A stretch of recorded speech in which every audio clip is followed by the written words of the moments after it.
ஈசனடி போற்றி எந்த எடி போற்றி. ஈசனடி போற்றி எந்தை அடி போற்றி தேசனடி போற்றி சிவன் சேவடி போற்றி நீயத்தே நின்ற நிமலன் அடி போற்றி மாய பிறப்பருக்கும் மன்னன் அடி போற்றி சீரார் பெருந்துரை நந்தேவன் அடி போற்றி ஆராத இன்பம் அருளும் மலை போற்றி. அதுக்கு அர்த்தம் சொல்றீங்களா? நீங்க எப்படி புரிஞ்சிருக்கீங்கன்னு தெரிஞ்சுக்கலாமா? ஆராத இன்பம் தெவிட்டாம இருக்கும் சிவபெருமானின் அருள். அவர் மலை போன்ற திருவடிகளுக்கு போற்றி. சிவன் அவன் என் சிந்தையுள் நின்று, அதனால் சொன்னீங்கல்ல, அந்த 4-5 வார்த்தைகள்ல நீங்க உங்களுக்கு என்ன தோணுது? உங்களோட அனுபவம் எதனால சொல்லலாம்? சிவபெருமான் நம் சிந்தனையில் இருக்கிறார். அதனால் நம் எப்போதுமே நல்வழியில் போவோம். அவர் நமக்கு நம்ம என்ன நல்வினை தீவினை என்ன பண்ணாலும் நம்ம கூடயே இருப்பாரு, நமக்கு அருள் புரிவாரு. நம்ம நல்வழியில போக நமக்கு நிறைய உணர்த்துவாரு. அதனால் நம் நல்வழியில் போவோம். அவர் நம் சிந்தையில் இருக்கிறார். நன்றி நன்றி நன்றி. கண்ணுதலான் தன் கருணை கண்காட்ட வந்தேதி. கண்முதலான் தன் கருணை கண்காட்ட வந்தேதி எண்ணுதற்கு எட்டாய் எழார் கழல் இறைஞ்சி வெண் நிறைந்து மண் நிறைந்து மிக்காய் விளங்கொழிகாய் எண் நிறைந்த எல்லை இல்லாதானே நின் பெரும் சீர் பொல்லா வினையேன் புகழும் ஆறு ஒன்றறியேன்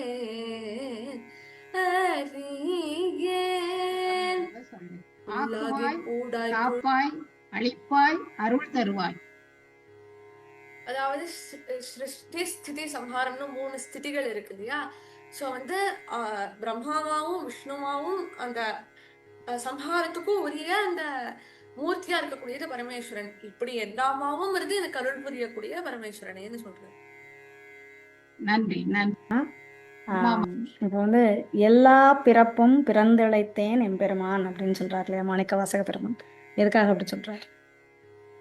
புல்லாகி பூடாய் புழுவாய் மரமாகி பல்விருகமாகி பறவையாய் பாம்பாகி கல்லாய் மனிதராய் பேயாய் கணங்களாய் வல்லசுரராகி முனிவராய் தேவராய் செல்லான் இன்றைய தாவர சங்கமத்துள் எல்லா பிறப்பும் பிறந்திழைத்தேன் எம்பெருமான் எம்பெருமான். இப்படி எல்லா இந்த உலகத்துல இருக்கக்கூடிய 84 லட்சம் ஜீவராசிகளையும் நான் பிறந்திருக்கேன்னு சொல்றேன். எல்லா பிறப்பும் பிறந்து இழைத்தேன் எம்பெருமான். இழைத்தேன் ஏன் முக்கியமா சொல்றாரு? பிறந்து இழைத்தேன் அப்படிங்கிறாரு. இவ்வளவு பிறவி எடுத்தும் அவரை இவ்வளவு பிறவி எடுத்தும் அவருக்கு பரமேஸ்வரன் இன்னும் இதுவானே. பரவாயில்ல, உங்க பேர்லயே சிவனை வச்சிருக்கீங்க, சிவாத்மிகா. நீங்க இப்ப இப்ப எல்லா பிறப்பும் பிறந்து இழைத்தேன், அப்புறம் 32வது வரியில மெய்யே உன் பொன்னடிகள் கண்டின்று வீடுட்டேன்னு சொல்லிட்டாரு. அப்புறம் அவருக்கு கிடைச்சிச்சு. இப்ப நமக்கு அது மாதிரி கிடைக்குமா? கண்டிப்பா கிடைக்கும். எப்படி கிடைக்கும்? நம்மளும் நம்ம இழைச்சிட்டோமா? நம்ம எல்லா பிறப்பும் பிறந்து இழைச்சிட்டேன்னு அவர் சொல்றாரு. இப்ப நமக்கு எல்லா பிறப்பும் பிறந்து இழைச்சிட்டோமா? எல்லா பிறப்பும் பிறந்து இழைக்கணுங்கிற அவசியம் இல்ல. அவர் இழைத்துட்டேன்னு சொல்றாரே தவிர நமக்கு எல்லா பிறவையும் எடுத்து இழைத்துட்டோமான்னு தெரியவும் தெரியாது. நம்ம அது அப்படி இழைக்கணுங்கிற அவசியமும் இல்ல. சரி, மகிழ்ச்சிமா. ஆனா அந்த எல்லா பிறப்பும் அதை இழைச்சாதான் திருவடி கிடைக்கும். இழைக்கலைன்னா திருவடி கிடைக்காது. இழைக்கலைன்னா என்ன ஆகும்னா அடுத்த பிறவி வரும். இழைச்சேன்னா என்ன அர்த்தம்? எனக்கு போதும்பா அப்படின்னு ஒரு முடிவுக்கு வந்துடுறது. போதும் போதும், ஆமா, எனக்கு இன்னும் வேணும்னு நினைச்சா வேணுங்கிறத அடைகிறதுக்கு மறுபடியும் பிறக்கணும்.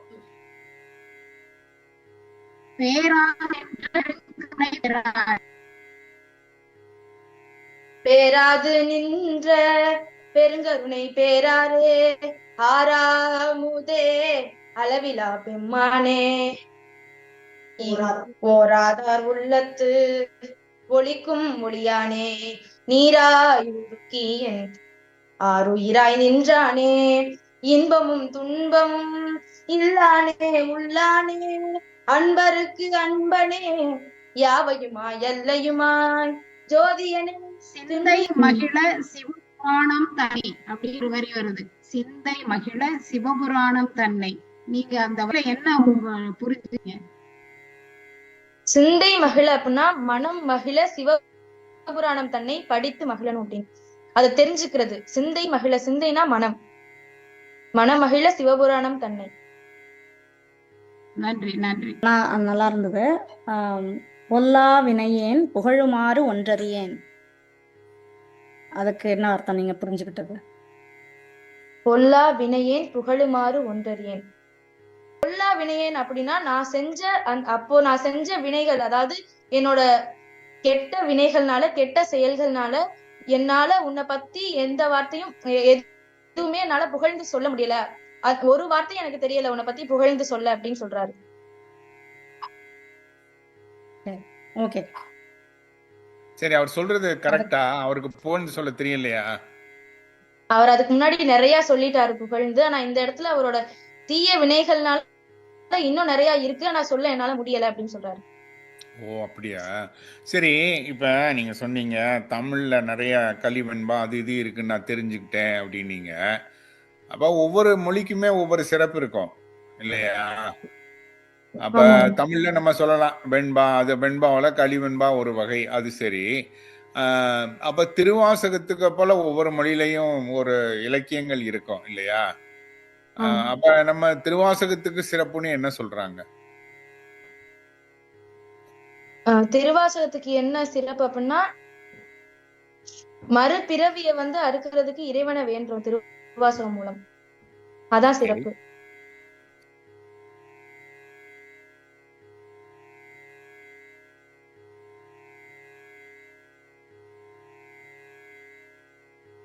ஏகன் அநேகன் இறைவனடி வாழ்க.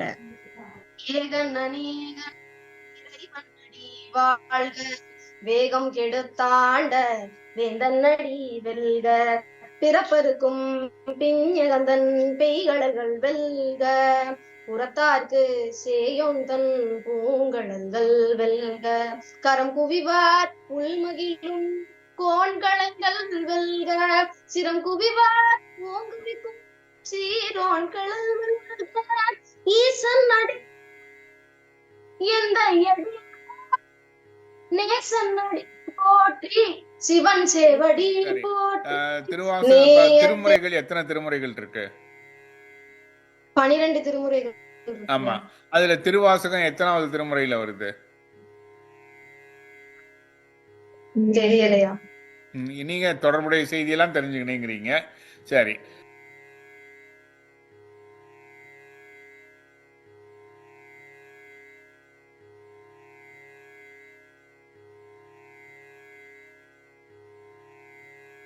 அப்ப மாணிக்க வாசகர் திருவாசகம் தவிர வேற ஏதாவது பாடியிருக்காரா? திருவெம்பாவை பாடியிருக்காரு. திருவெம்பாவை அது திருவாசகத்துல பல பகுதிகள் இருக்கு இல்லையா? திருவெம்பாவை திருவாசகத்துல ஒரு பகுதி தான், ஒரு பதிகம். ஆமா. இப்ப திருவாசகம் தவிர மாணிக்க வாசகர் வேற ஏதாவது பாடியிருக்காரா? அதுக்கு பேர் ஏதாவது சொல்லுவாங்களா? மாணிக்க வாசகர் திருவாசகம் தவிர எழுதுறதா? திருவாசகம் பாடியிருக்காரு. அப்புறம் அவர் பாடின இன்னொரு நூலும் இருக்கு, அந்த நூல் என்ன?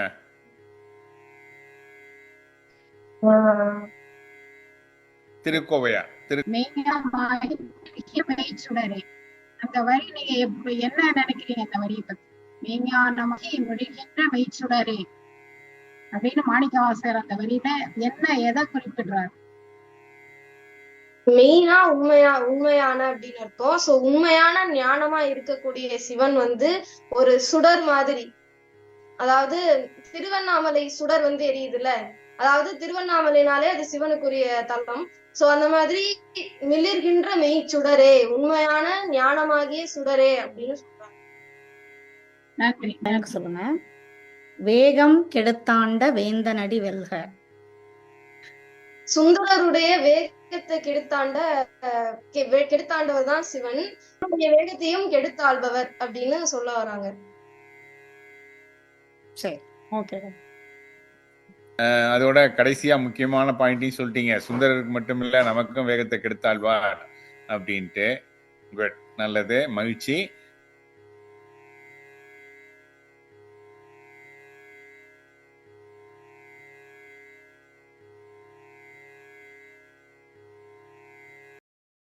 வணக்கம் தம்பி. கண்ணுதலான் தன் கருணை கண்காட்ட வந்தெய்தி, அந்த லைன்ல இருந்து பாருங்க. கண்ணுதலாம் தன் கருணை கண்காட்ட வந்தெய்தி எண்ணுதற்கு எட்டார் எழிலார் கடலிறைஞ்சி விண்ணிறைந்து மண்ணிறைந்து மிக்காய் விளங்கொழியாய் எண்ணிறைந்து எல்லை இலாதானே நின்பெருஞ்சீர் பொல்லாவினையேன் புகழுமாறு ஒன்றறியேன் புல்லாகிப் பூடாய் புழுவாய் மரமாகி பல்விருகமாகி பறவையாய் பாம்பாகி கெல்லாய் மனிதராய் பெய்யாய் கணங்களாய் வல்லசுரராகி முனிவராய் தேவராய் செல்லா நின்ற இத்தாவரச் சங்கமத்துள் எல்லா பிறப்பும் புறந்திழைத்தே நம்பெருமான் மெய்யே. ஆறாத இன்பம் அருளும் மலை போற்றி. இன்ஃபினிட் அன்பு அதும் அருள் ஆறாத இன்பம் என்ற ஹாப்பினஸ் தார ஒரு மலை அந்த மலை இந்த சாமி சிவபெருமானுக்கு போற்றி என்று சொல்றேன். அவரை வணங்குறது. ஓகே, மகிழ்ச்சி மகிழ்ச்சி தம்பி. விண் நிறைந்து மண் நிறைந்து மிக்காய் விளங்கொழியாய் அப்படின்னா நீங்க எப்படி புரிஞ்சுக்கிட்டீங்கப்பா? மண்ணில் ஐ மீன் வானத்துல இருந்தும் மண்ணில இருந்தும் அதுக்கு மேலாலே உங்களுக்கு அருள் புரிகிறவர் எல்லாத்தையும் சேர்த்து அது ஜோதி வடிவில் இருக்காரு. மிக்காய் விளங்கொழியாய். ரொம்ப நல்லா சொன்னீங்க. சரி, இதுல வந்து உங்களுக்கு கிடைச்ச ஒரு ஒரு ஒரு இப்ப ஞானம்ங்கிறாங்க. ஞானம்னா என்ன? ஞானம்ங்கிற வேர்டை கேள்விப்பட்டிருக்கீங்களா? ஞானம் கேள்விப்பட்டிருக்கேன். அப்படின்னா என்ன அர்த்தம்? இங்கிலீஷ்ல எப்படி சொல்லுவீங்க? லைக் ஒரு நாலேஜ் மாதிரி, ஒரு ஞானம், ஒரு கிரேட்டர் விஸ்டம் அப்படி சொல்லலாமா? அப்படி சொல்லலாம். சரி, அப்ப இது விஸ்டத்துக்கும் கிரேட்டர் விஸ்டத்துக்கும் என்ன டிஃபரன்ஸ்?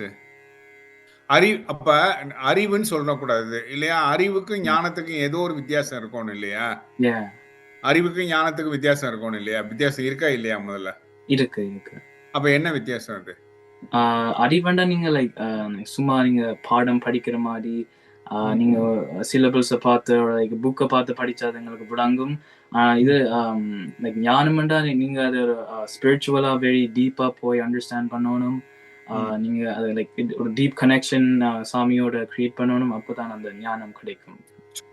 ஏகன் இறைவன் அடி வாழ்க.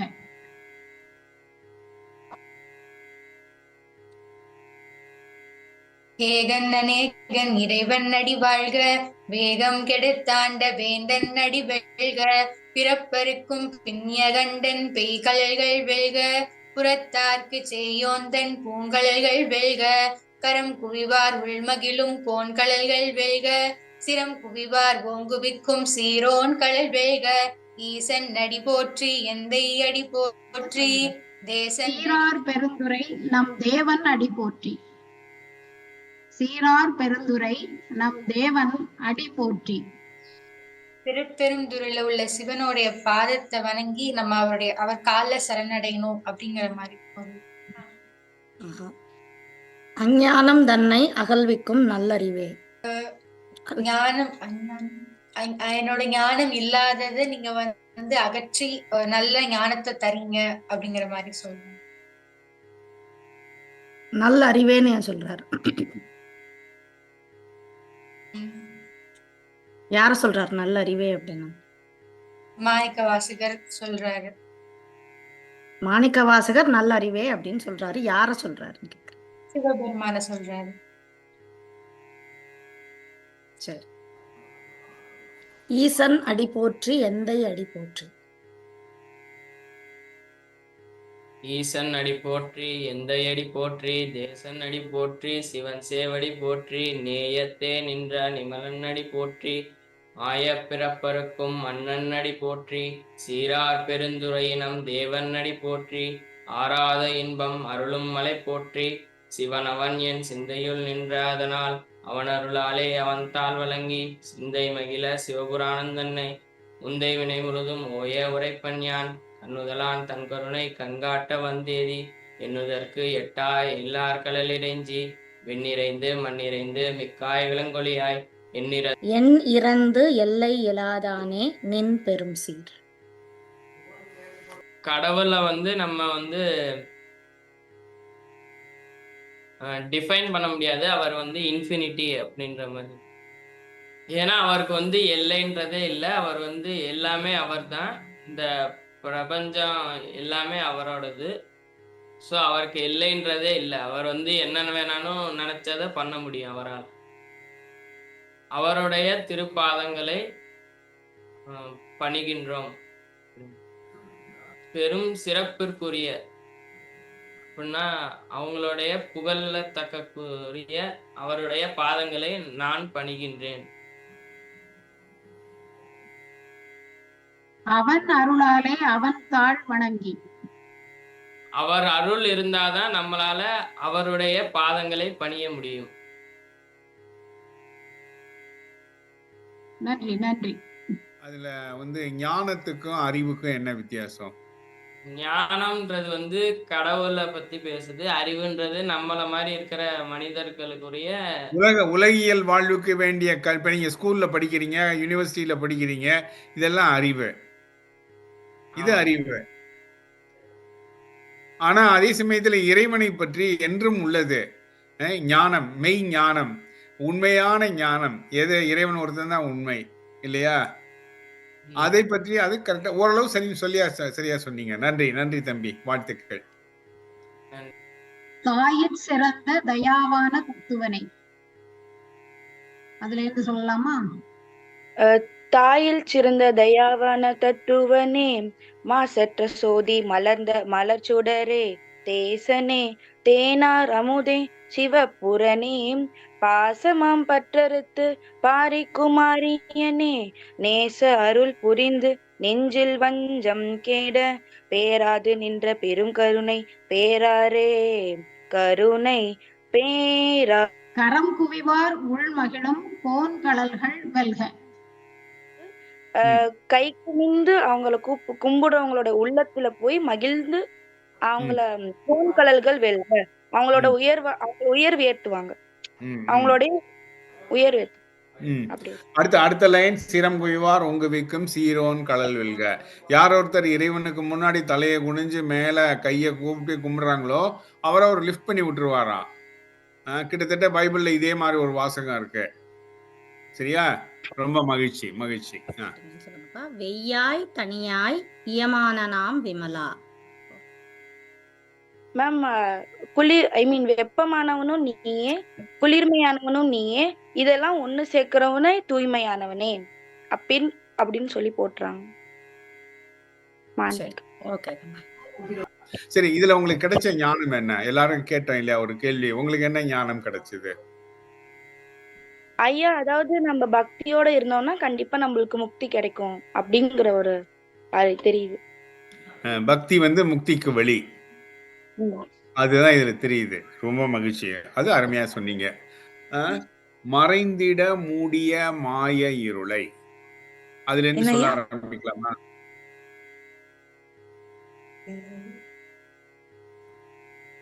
மறைந்திட மூடிய மாய இருளை அறம்பாவம் என்னும் மருங்கயிற்றால் கட்டி புறந்தோல் போத்தெங்கும் புழுவழுக்கு மூடி மலம் சோறும் 9 வாயிற் குடிலை மலங்கப் புலனைந்தும் வஞ்சனையை செய்ய விலங்கு மனத்தால் விமலா உனக்கு கலந்த அன்பாகி கசிந்து உள்ளுருவும் நலந்தான் இல்லாத சிறியேற்கு நல்கி நிலந்தன்மேல் வந்தருளி நீள்கடல்கள் காட்டி ஞாயிற்கடையாய் கிடந்த அடியேற்கு தாயிற் சிறந்த தயாவான தத்துவனே. இப்ப நீங்க சொன்னது மறைந்திட மூடிய மாய இருளை 51st லைன், 51வது லைன்.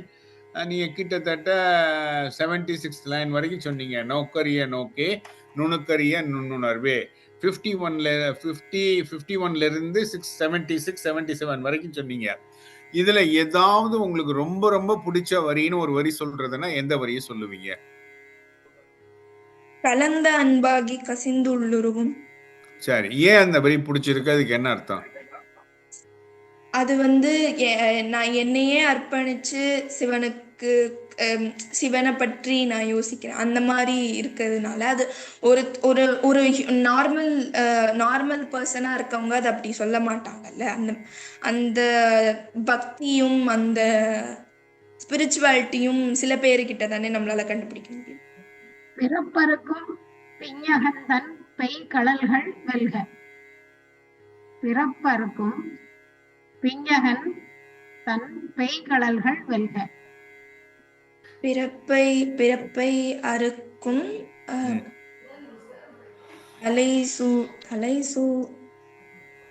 தலை சூடியவனது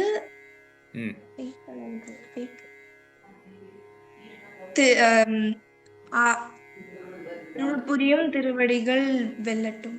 சரி, பொய் ஆகின எல்லாம் போயகல வந்தருளே. அதுக்கு என்னன்னு சொல்லுங்க கண்ணா. நீங்க எப்படி புரிஞ்சுக்கிட்டீங்கன்னு சொல்லுங்க. பொய்யான மாயங்கள் எல்லாத்தையும் என்னிடம் இருந்து அகற்றி என்னை அருள்வாய் ஈசன்.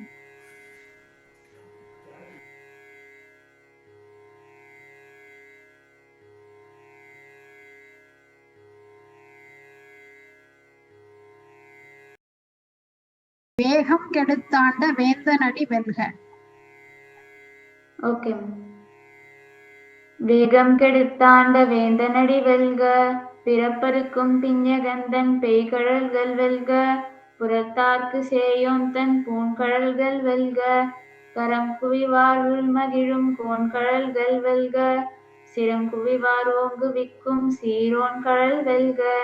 ஈசனடி போற்றி எந்தையடி போற்றி தேசனடி போற்றி சிவன் சேவடி போற்றி. நேயத்தே நின்ற நிமலனடி போற்றி மாயப் பிறப்பருக்கும் மன்னனடி போற்றி. மாயப் பிறப்பருக்கும் மன்னன் அடி போற்றி. மாயப் பிறப்பருக்கும் மன்னன் அடி போற்றி.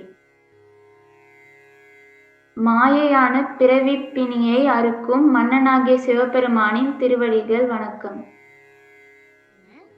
நேயத்தே நின்ற நிமலன் அடி போயிற்று. நேயத்தே நின்ற நிமலனடி போற்றி. அன்பில் நிலைத்து நிற்கின்றவன் தூய்மையானவன் அவரின் திருவடிகளுக்கு வணக்கம். சொல்லிய பாட்டின் பொருள் உணர்ந்து சொல்லுவார்.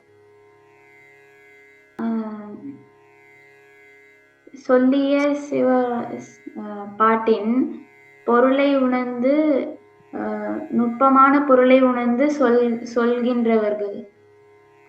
ஓகே, நல்லது. வணக்கம். சீரார் பெருந்துரை நம் தேவனடி போற்றி. அதெல்லாம் சொல்லுங்க. சீரார் பெருந்துரை நம் தேவனடி போற்றி. ஆறாத இன்பம் அருளும் மலை போற்றி.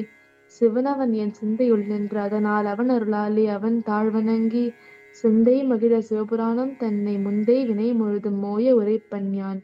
கண்ணுதலாம் தன் கருணை கண்காட்ட வந்தெய்தி எண்ணுதற்கு எட்டா எழில் ஆர்கடல் இறைஞ்சி பின்னிறைந்து மண்ணிறைந்து மிக்காய் விலங்கொழியாய் எண்ணறிந்த எல்லை இலாதானே நின் பெருஞ்சீர் பொல்லா வினையேன் புகழுமாறு ஒன்றறியேன். புல்லாகி பூடாகி புழுவாய் மரமாகி பல்வெருகுமாகி பறவையாய் பாம்பாகி கல்லாய் மனிதராய் பேயாய் கணங்களாய் பல்லசுரராகி முனிவராய் தேவராய் செல்லா நின்ற தாவர சங்கமத்துள் எல்லா பிறப்பும் பிறந்தெடுத்தேன் எம்பெருமான். மெய்யே உன் பொன்னடிகள் கண்டென்று வீடுற்றேன். உய்ய என் உள்ளத்துள் ஓங்காரமாய் நின்ற. நினைக்கிறீங்க என்னோட உள்ளத்துல படிஞ்சு எப்போதுமே நிக்கிற என் உள்ளத்துள் ஓங்காரமாய் நின்றன்னு சொல்லலாம். ஓகே, அதை எடுத்துக்கலாம். அப்படி உய்யன்னா நான் உய்யுமாறு, நான் மேம்படுமாறு, என்னைய பக்குவப்படுத்துமாறு அப்படிங்கிற. அஞ்ஞானம் தன்னை அகழ்விக்கும் நல்லறிவை. ஐஞானம் தன்னை அகழ்விக்கும் நல்லறிவை. அஞ்ஞானம்னா சிவபெருமான் எனக்கு ஞானம் கொடுத்து எனக்கு சொல்லி தரணுங்கிற மாதிரி நினைக்கிறேன். நன்றி நன்றி. நன்றி. இன்னும் நிறைய படிங்க. ஓகேவா? தனியாய் தனியாய் இயமான நாம் விமலா. வெப்பமும் சிவபெருமான் தான், குளிர்ச்சியும் சிவபெருமான் தான். வந்து இயமான எங்களுடைய பெருமானேன்னு சொல்றாங்க. சரி, ஓகே. நீங்க இந்த போட்டியை பத்தி உங்க கருத்துக்களை சொல்லலாம், உங்கள்கிட்ட கேட்கப்பட்ட கேள்விகளை பத்தி சொல்லலாம், அல்லது வேற உங்க இத கத்துக்கிற போது உங்க மனநிலை எப்படி இருந்தது, எதை பத்தி வேணாலும் நீங்க ஒரு 2-3 மினிட்ஸ் பேசலாம். மாணிக்க வாசகர் வந்து முதல்ல நமச்சிவாய வாழ்க அப்படின்னு அவர் ஆரம்பிச்சிருப்பாரு. ந அப்படிங்கிற வார்த்தையில இருந்து, அதாவது இந்த ந அப்படிங்கிறதுக்கான அர்த்தம் வந்து திருவருள் சக்தி அப்படின்னு சொல்லி அது ஆரம்பிச்சிருப்பாரு. அதுக்கப்புறம் வந்து மாணிக்க வாசகர் வந்து சொல்ல சொல்ல சிவபெருமான் வந்து எழுதினது அப்படிங்கிற மாதிரி சொல்லியிருப்பாங்க திருவாசகம். அவருக்கு வந்து 32வது வயசுலதான் முக்தி அடைஞ்சிச்சு. அப்ப அந்த சிவபுராணத்துல 32வது லைன்ல மெய்யே உன் பொன்னடிகள் கண்டின்று வீடுற்றேன் அப்படின்னு அந்த லைன் இருக்கும். மக நட்சத்திரப்ப ஆனி மாதம் வந்து முக்தி பேர் அடைஞ்சாரு அப்படின்னு சொல்லியிருப்பாங்க. சரிம்மா, நாவுங்கிறதுக்கு திருவருள் சக்தி தானா அர்த்தம்? அப்படிதான் சொன்னாங்க. அதாவது உலகியல் பற்று, எல்லா உலகத்துல உள்ள எல்லா மேலையும் பற்று இருக்கிற மாதிரி இந்த உலகியல் பற்ற வச்சு ஆரம்பிச்சிருப்பாங்க அப்படின்னு சொல்லிருப்பாங்க. ஆமா, அப்ப உலகியல் பற்றும் திருவருள் சக்தியும் ஒண்ணா?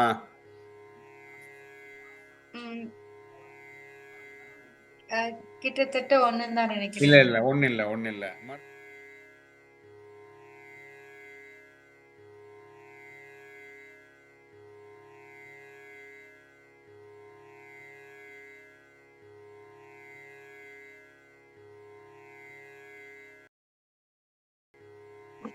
சீரார் பெருந்துரை நம் தேவனடி போற்றி. இந்த லைன்ல இருந்து சொல்லு. சீரார் பெருந்துரை நம் தேவனடி போற்றி, ஆராத இன்பம் அருளும் மலை போற்றி. சிவனவன் என் சிந்தையுள் நின்ற அதனால், அவன் அருளாலே அவன் தாழ் வணங்கி, சிந்தை மகிழ சிவபுராணந்தன்னை முந்தை வினை முழுதும் ஓய உரைப்பன் யான். கண்ணுதலான் தன் கருணை கண் காட்ட வந்தெய்தி, எண்ணுதற்கு எட்டா எழிலார் களிலிறைஞ்சி, விண்ணிறைந்து மண்ணிறைந்து மிக்காய் விலங்கொலியாய், எண்ணிறைந்து எல்லை இலாதானே நின் பெருஞ்சீர். பொல்லாவினையேன் புகழுமாறு ஒன்றறியேன், புல்லாகி பூடாய் புழுவாய் மரமாகி பல்விருகமாகி பறவையாய் பாம்பாகி, கல்லாய் மனிதராய் பேயாய் கணங்களாய் வல்லசுரராகி முனிவராய் தேவராய், செல்லா நின்ற இத்தாவர சங்கமத்துள் எல்லா பிறப்பும் பிறந்திழைந்தேன் எம்பெருமான். மெய் எல்லா பிறப்பும் பிறந்திழைத்தேன் எம்பெருமான் அப்படின்னா என்ன, எந்த அர்த்தத்துல மாணிக்கவாசக பெருமான் சொல்றாரு? நிறைய பிறப்பு பிறந்து டயர்டாயிட்டேன் அப்படின்னு சொல்லிட்டு நீங்க படிச்சு தெரிஞ்சுக்கணுங்கிறதுக்காக தான் பின்னாடி அதை தமிழ் வார்த்தை தானே இல்லையா, இழைச்சு போயிட்டேன் அப்படின்னு நம்ம சொல்லுவோம்ல நம்ம வீடுகள்ல, அம்மாவோ அப்பாவோ ஐயா அப்பத்தா யாரா சொல்லுவாங்க ரொம்ப இழைச்சு போயிட்டேன் அப்படின்னாங்க, அந்த மாதிரி. சரியா, தெரிஞ்சுக்கோங்க. ஈசன் அடி போற்றி எந்தை அடி போற்றி அப்படின்னா என்ன? ஈசன் அடி போற்றி எந்தை அடி போற்றி. ஈசன் கும்பிடணும் அடி போற்றி அப்படின்னு சொல்றாங்க. நல்ல இன்னும் கொஞ்சம் நல்ல பாராயணம் பண்ணவும் முயற்சி பண்ணணும். ஓகேவா? 95 வரிகள் தான், நல்லா பண்ணுங்க. நன்றி. எந்தைனா எங்க அப்பான்னு அர்த்தம். ஈசன் அடி போற்றி எந்தை அடி போற்றி. அடினா திருவடி பாதம்.